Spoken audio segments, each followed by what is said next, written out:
The Daily Code Snippet. Another media we should discuss is the figure element and its optional caption or figcaption element. A figure, its caption, and contents are a single unit. The figure element is generally used for images, illustrations, diagrams, graphs, infographics, charts, and code snippets. The main content can reference a figure, but it can be moved to another part of the document, such as an appendix, without affecting the meaning of the main content. Because it is considered a self-contained unit of content that is related but not part of the main content, it has some similarities with an aside.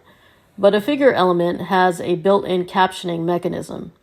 Content in an aside also tends to be tangentially related to the main content, so figure information has a closer supportive relationship to the main content.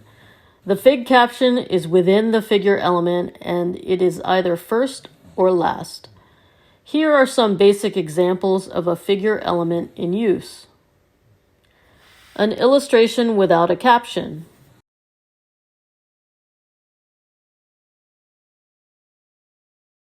An illustration with a caption.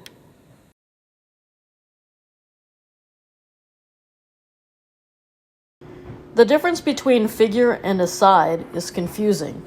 An aside lacks a caption element. So if your side content needs a caption, then it is probably more correct to use the figure element. Remember, figure content is more directly related while aside content is tangential. Keeping this in mind, pull quotes, charts, graphs, and infographics probably belong in a figure. However, sidebar content and comments are more appropriate for an aside element. Here are more examples of other uses of the figure element that you may see. Figure can be used to present code snippets.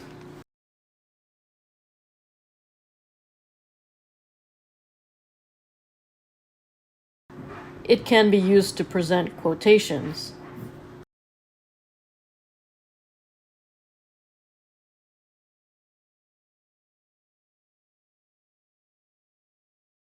It can be used to present poetry.